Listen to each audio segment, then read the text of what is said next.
Good afternoon. Today I'm going to show you the results of the study based on two circulating microRNA for the diagnosis of idiopathic inflammatory myopathies.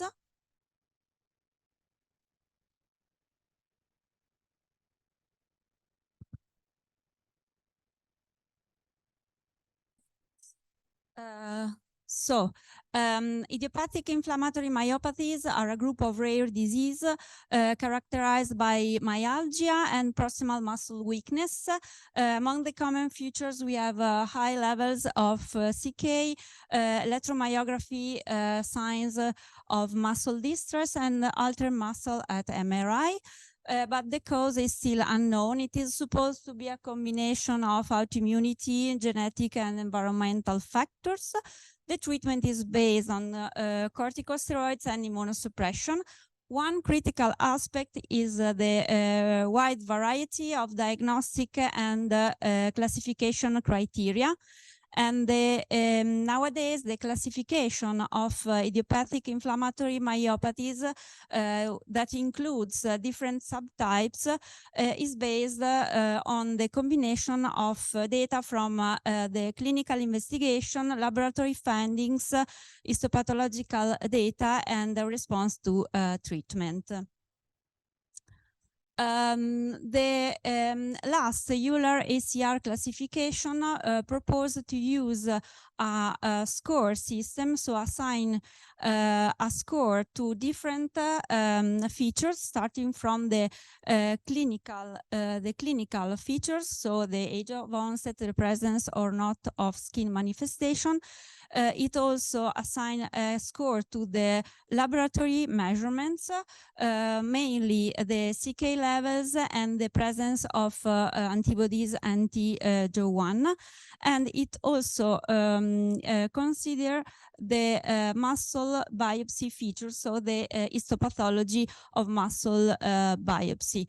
But the final outcome is a probability score of inflammatory myopathy based on easy measurable features. But there are some limits, mainly due to the fact that they do not include the data from muscle MRI, and they include only one myositis-specific antibody. A more recent diagnostic algorithm is also another more recent diagnostic algorithm starts from the a deep clinical investigation, and that is followed by the analysis of data from laboratory and serological tests from MRI, electromyography, but also in this case, muscle biopsy is needed to confirm the diagnosis and also to classify the among the different subtypes of inflammatory myopathy. So even if new criteria have been proposed, the diagnostic path nowadays is still based on the combination of clinical evaluation, biochemical and serological tests, electromyography and MRI data, and muscle biopsy that remains the gold standard in order to discriminate among the subtypes of inflammatory myopathies. So it needs the participation of several specialists that have to pool and analyze data from different kinds of exams, and making the overall process expensive and time-consuming.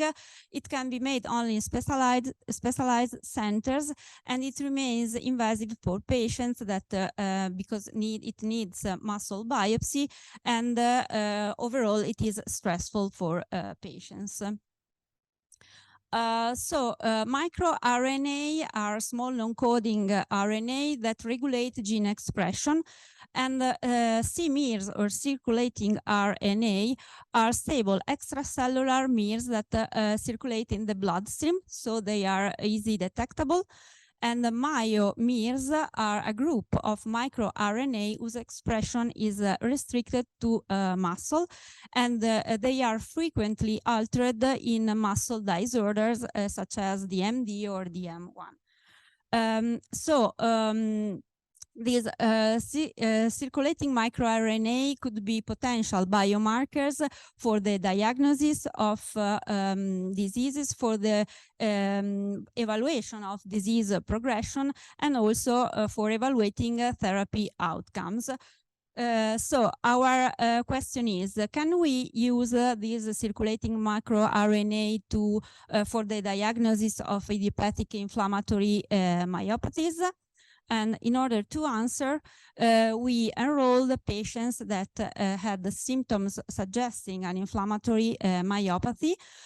We took a blood sample, we separated the plasma by centrifugation, and we analyzed circulating microRNA by real-time PCR. At the same time, and in blind, we applied the standard diagnostic path, so including clinical examination, laboratory tests, EMG, MRI, and muscle biopsy, to reach a final diagnosis of inflammatory or non-inflammatory myopathy. And this final diagnosis has been cross-checked with the data obtained from the microRNA analysis. First of all, we had to perform a microRNA profile. So we took plasma samples from 4 patients with myositis and from 4 healthy subjects. And we used 2 array cards specific for microRNA. The first one, card A, that analyzes a highly characterized microRNA, and the second one that analyzes more recently discovered microRNA. And what we observed is that we had an upregulation of MIR206 and a downregulation of MIR409-3P in patients with myositis. So we proceed with the analysis by real-time PCR of these 2 microRNA individually, and we confirmed that we have an upregulation of MIR206 and a downregulation of MIR409 in patients with myositis, but taken alone, these results were not statistically significant.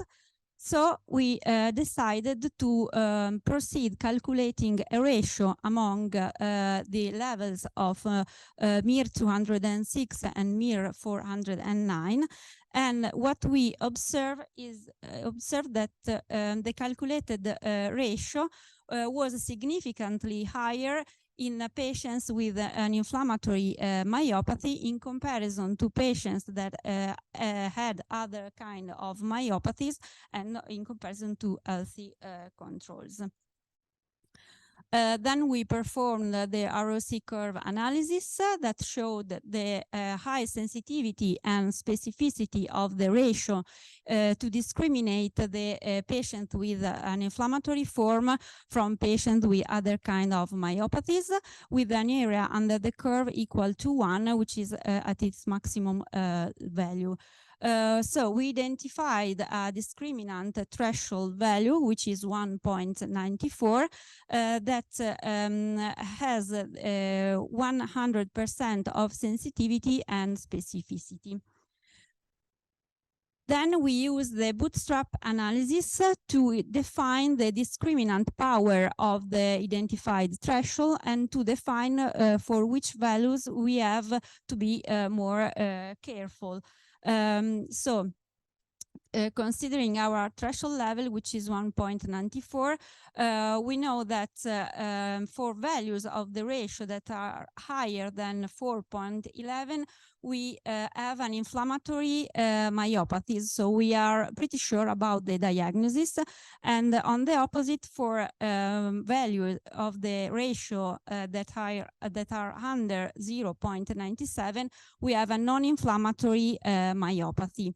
we have to be more careful for the values of the ratio that are in between. Between 1.94 and 4.11, it could be an inflammatory myopathy, but more investigation are needed to have a final diagnosis. And similarly, for values of the ratio among 1.94 and 0.97, it could be a non-inflammatory myopathy, so more investigation are needed. So in conclusion, we have identified a ratio among two circulating microRNA, which is able to discriminate among patients with an inflammatory myopathy and patients that have another kind of muscle disorder. And this ratio gives a clear and quick diagnosis of inflammatory myopathies, making the patients able to start the treatment as soon as possible. But at the same time, this ratio is even more important for those patients that have other kinds of myopathies, such as genetic muscle dystrophy or late onset genetic metabolic disorders, since they can exclude the inflammatory an inflammatory myopathy, and so move on to the other investigations needed to have the final and correct diagnosis. So this ratio based on 2 microRNA is a standalone and simple test. It is non-invasive since it needs only a blood sample. It is objective. It gives a yes or no outcome, and it is also quick and low cost. So we decided to protect our results with a patent filed in Italy and extended also at international level.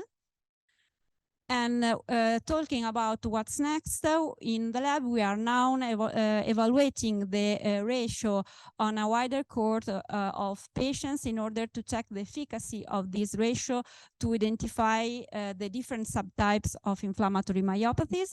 And we are also analyzing the same microRNA in the muscle tissue to check for possible correlations and also to identify the molecular mechanism of the disease. Outside the lab, we are trying to translate the lab protocol into a diagnostic kit, so we are looking for industrial partners. I'd like to thank the research groups that are behind this multidisciplinary research, and you all for the attention.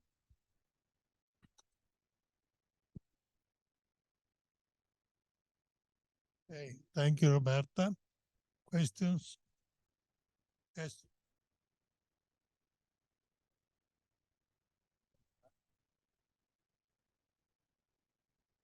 Probably I missed the point. Which is the number of subjects in the first cohort that you...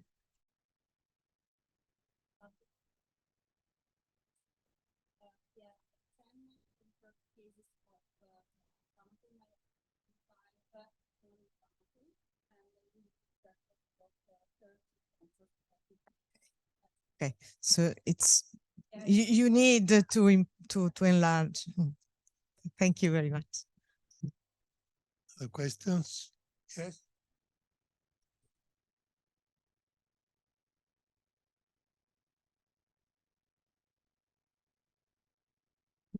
Do you have any clue about how those microRNAs are transported in the blood? In other words, are they released and transported within extracellular vesicles or exosomes, or are free in the bloodstream? Thank you. Because we know that MIR206 is a muscle-specific microRNA, and it is supposed to be released by muscle in muscle disorder, not only in inflammation, but also in DMD. But it is probably not just a release from a damaged muscle. So there are probably other factors that works in the release of this microRNA. For MIRS 409, we really do not anything. It's not so described in muscles. So we really don't know. We would like to check. Yes. Who? Yeah.